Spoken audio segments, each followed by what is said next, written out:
वैराग्य के इस प्रसंग पर श्रद्धा सुमन के लिए आगे आमंत्रित करना चाहता हूँ। आदरणीय पंडित श्री विपिन जी शास्त्री, नागपुर, सतपथ फाउंडेशन, कृपया वे आगे पधारें। पधार कर अपनी भावांजलि अर्पित करें।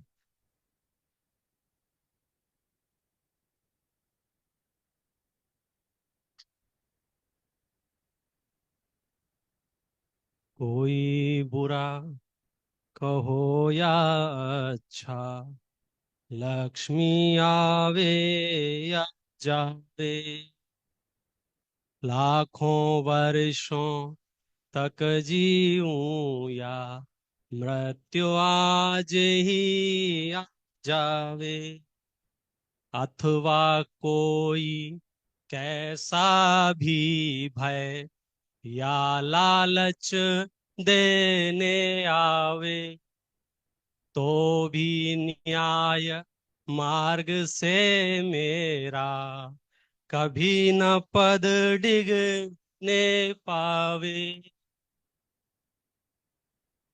आदरणीय मंच, उपस्थित साधर्मी विद्वान,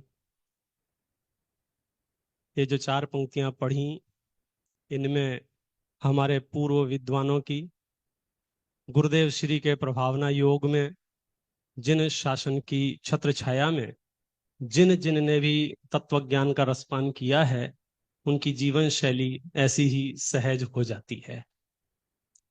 कुछ लोग ऐसे हैं जिन्हें मिठाई मिलती है, वे स्वयं उसका भरपूर उपभोग करते हैं। कुछ ऐसे हैं कि मिठाई मिलती है, उपभोग भी करते हैं और अपने परिवार को, अपने आस पड़ोस को, अपने नगर को, अपने राज्य को, बल्कि अपने पूरे देश और विदेश की सारी जंजीरें तोड़ते हुए पूरे विश्व को तत्व ज्ञान फैलाने की भावना रखने वालों में से हमारे आदरणीय अमृत काका आज हमारे बीच नहीं रहे हैं।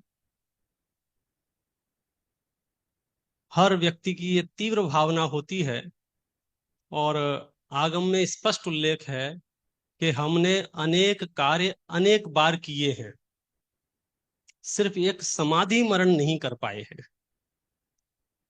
और मैं आपको एक बात बताना चाहता हूं, मुमुक्षु समाज को गौरवान्वित करने वाली बात है ये। आचार्य वट्टकेर स्वामी का मूलाचार ग्रंथ है, उसकी टीका है आचार्य वसुनंदी देव की। वे लिखते हैं, समाधि मरण अर्थात स्वाध्याय मरण। समाधि मरण का पर्यायवाची स्वाध्याय मरण है।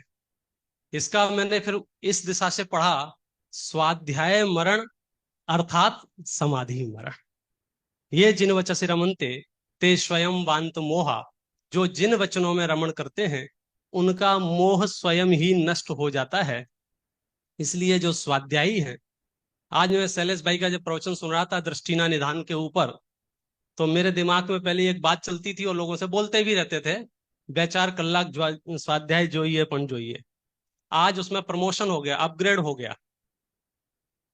गुरुदेव श्री कह रहे थे 4-6 कलाक, तो बेचार की जगह वो 4-6 है। श्रीमद जी के मुख से उन्होंने कहा कि यदि हम जिनवाणी नहीं पढ़ेंगे, हम जिनवाणी का अभ्यास नहीं करेंगे, जिनवाणी का पठन पाठन नहीं करेंगे, तो सारी हमारी योजनाएं धरी की धरी रह जाएंगी। यदि हम अपना जीवन निर्मल करना चाहते हैं, अपनी समाज का उत्थान करना चाहते हैं, अपने राष्ट्र का उत्थान करना चाहते हैं, तो ऐसे प्रसंगों पर हमें दृढ़ संकल्पित होना चाहिए। और खास करके मैं परिवार से अनुरोध करूंगा कि जो विरासत आदरणीय बाबू भाई से, अमृत काका से आप तक आई है, उसे खूब लाभ लेते हुए जन जन तक पहुंचाने के लिए कृत संकल्पित रहें। ये तत्वज्ञान, ये जिनवाणी, सच पूछो तीर्थंकरों की वाणी, ये मंदिर हमारे समोशरण के प्रतीक हैं। और समोशरण की जब बात मैं करता हूं और कोई आपको ये कहता हुआ मिल जाए, भैया जिनवाणी हमें बहुत कठिन लगती है, हमारे ऊपर से जाती है, तो मैं तो उसको यही कहता हूं कि एक बार समोशरण का चित्र देखना। उसमें देवतागण विराजमान है, उसमें मुनराज मनुष्यगण विराजमान हैं, और उसमें त्रेंच गति के जीव भी बैठे हुए हैं। इसका मतलब क्या है? समोसरण के सामने से गधा भी निकलेगा तो सौधर्मेंद्र कहेगा आइए यहां बैठिए। हम मनुष्य एक दूसरे को घूरने लग जाएं, ये हमारी बहुत बड़ी कमजोरी है। ये संकुल समोसरण के प्रतीक हैं, जाति, पंथ, भाषा, संप्रदाय सबको गौण करते हुए तीर्थंकरों की वाणी हम तक आए, हमारे जीवन में आए और जन जन तक पहुंचे। यही मेरी विनम्र श्रद्धांजलि है।